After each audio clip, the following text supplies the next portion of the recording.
saying? You niggas thought I was playing, I'm lyrically transformed. What's up, it's your boy Modern Ninja the Nerd, and today I wanted to give you all a breakdown of the recent chapters of Dragon Ball Super to catch you up if you're behind. Crazy things are happening in the manga, but before I get to that, make sure to throw a key blast at that like button and subscribe. It's greatly appreciated. Now, I'll be briefly breaking down chapters 71 through 73 of the Dragon Ball Super manga, so if you don't like spoilers, please leave right now. You've been warned. Chapter 71 starts off with Goku and Whis having a conversation. Whis asks Goku what's the difference between him and the angels. Goku, a bit oblivious, says halos. Whis then has the staff move, to which he dodges, but Goku gets hit in the head. Whis then tells Goku angels are always in their Ultra Instinct state, but Goku looks at it as a transformation. He suggests Goku find a way to use Ultra Instinct without a transformation to prevent stamina drain, so there isn't a time limit.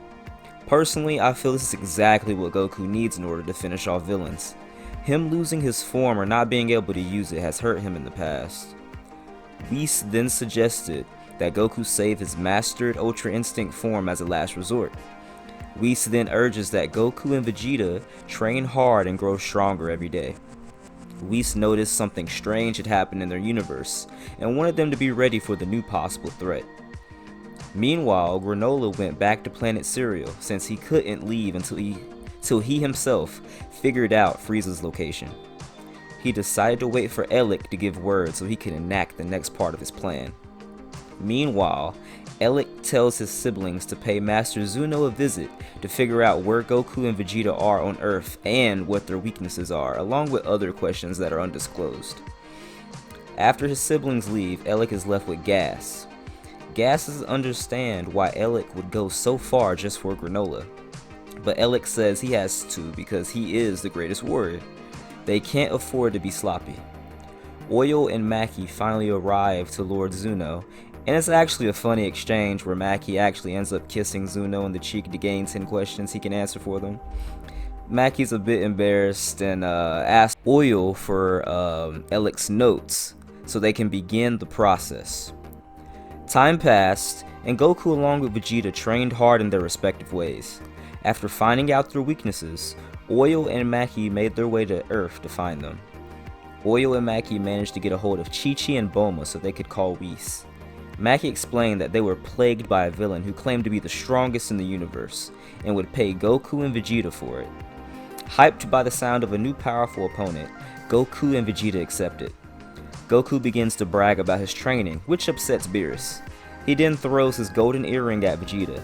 He then says, "Those who use destruction wears the earring." I'm honestly excited about all of this.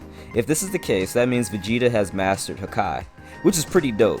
Finally, we're seeing Vegeta get closer to closing the gap with Goku. Whis notices and puts his symbol back on Goku's gi, which is another thing that excites me. A theory a few years back said Vegeta would end up as a god of destruction, and Goku will become his angel, which is something I can see happening. Both of these titles kind of fit them in a way, you know? Anyway, while Oil and Maki waited for Goku and Vegeta, they managed to snoop around Capsule Corp and find the Dragon Ball radar. Planet Cereal has a Namekian, so it makes sense to have Dragon Balls on that planet. After nearly getting caught stealing the radar by Chi-Chi, Vegeta and Goku arrive to finally meet Oil and Maki. They describe Granola as a villain and persuades Goku and Vegeta to go to Planet Cereal. They find out it'll be 18 days until they reach the planet, so Goku eats while Vegeta begins to train inside the pool. Maki then radios Granola and lies to him, telling him Goku and Vegeta are part of Frieza's army and are after him, and to make matters worse, they're Saiyans. Shocked by the fact that Saiyans are still alive, Granola actually sees it as a great opportunity to beat Frieza's location out of them. The chapter ends with Granola saying it's 50 years overdue. Wow. Sometimes I forget how old these characters are. Anyway, on to the next chapter. Chapter 72. The Saiyans arrive and don't sense Granola's energy at all. They have their suspicions but fly towards the mountain per Maki's directions. As Vegeta notes that there isn't any recent damage, a Ki Blast almost hits Goku. The two dodge the barrage of Ki Blasts until they oddly stop. Vegeta entered his Super Saiyan form as we see Goku use his Ultra Instinct technique in his base form. Vegeta figures out where the ki blasts come from, and as soon as he says that, more ki blasts are fired in their direction. Dodging another barrage of ki blasts, Vegeta and Goku go to a certain location, to find no one there. Suddenly, another barrage is fired at them from above, causing them to take to the sky again to avoid these deadly accurate ki blasts. The ki blasts seemed like they were coming from everywhere when a ki blast hit Goku in the back of the head, knocking him out. Vegeta quickly gave Goku a Senzu Bean, all while chastising him. Goku turned Super Saiyan and pinpointed Granola's location. He fired a ki blast himself, but Granola seemed to have phased through it. And like Goku says, it's faster than instant teleportation. Granola introduced himself and shared his surprise that Saiyans were alive, before he opened his palm, destroying the ground beneath their feet with a huge explosion similar to destruction, Vegeta said. Vegeta and Goku were hovering in the air, looking down at Granola, both sides in shock of the other. Vegeta suggested Goku fight him first, since Granola had already injured him earlier. Goku lowered to Granola's level and turned to a Super Saiyan God. Both fighters waited a little bit before Granola himself attacked Goku, barely allowing him any room to dodge. As the two exchanged blows, Goku quickly saw that Granola didn't have any openings in his guard. So he used the Ultra Instinct technique in his God form to dodge all of Granola's attacks. Granola then jumped in the air, firing a huge ki blast which Goku dodges with ease, but to his surprise, Granola appeared in front of him, hitting him in a vital point in the stomach. At first, Goku isn't affected, but then he goes back to his base form and collapses on the ground. Vegeta is baffled that Granola knows all of their weaknesses, but keeps watching. Granola explains how he uses his right eye to see blood flow and muscle movement, to see the perfect point to attack. Not only can he see that, he can also see Goku is holding back. As Vegeta realizes who Granola is, Goku and Granola both power up. Goku uses his Super Saiyan Blue form, then exchanges blows with Granola in the sky. At that moment, Vegeta sees a handprint of a great ape, and realizes his race was there before. And that concludes Chapter 72. I gotta say, the pacing of this story, and as it goes into the past of the Saiyans and Frieza himself, is just really great. As the story unfolds, I'm literally hanging on every panel as I read it. Now, on to the most recent chapter, Chapter 73. Goku dodges ki blast after ki blast to get in range to attack Granola. Granola then flies into a crowded forest and tries to lose Goku. Goku follows him and uses ki blast when Granola breaks trees and tries to lose him. After a loss of visibility, Granola hits Goku and the two start exchanging blows once again.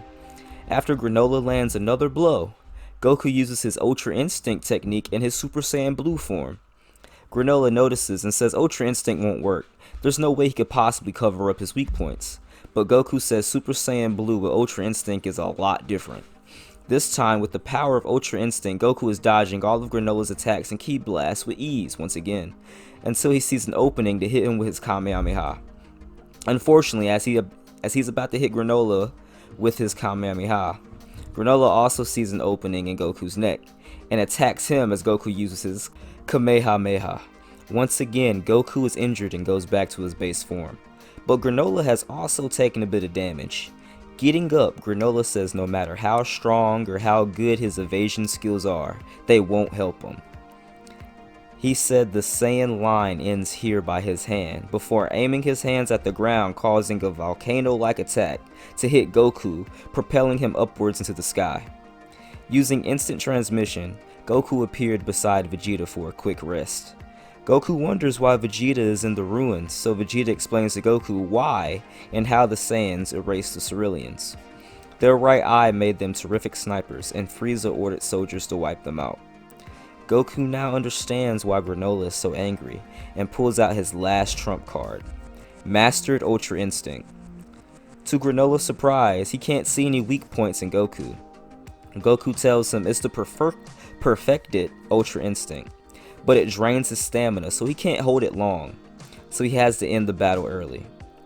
Goku begins to pummel Granola, actually causing damage and landing direct hits. At one point, Goku tries to reason with Granola, but he's dead set on destroying all Saiyans.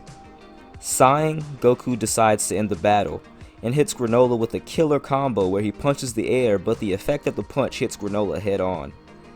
Granola is defeated and lays in a heap against the boulder. Vegeta is disappointed and says Goku seems to have taken the show again, but something's off. Granola's power didn't drop as much as it should have. Vegeta then feels another power from another direction. Quickly investigating, Vegeta discovers a spaceship with another Granola in it. Suddenly, the Granola Goku fought disappears, and the one Vegeta sees teleports in front of Goku, landing a critical punch in one of his vital points, knocking him out with a tremendous wave of power. As Granola was about to finish Goku off, Vegeta steps in and tells Granola that he is his opponent now. Granola says he isn't picky about which one of them dies first.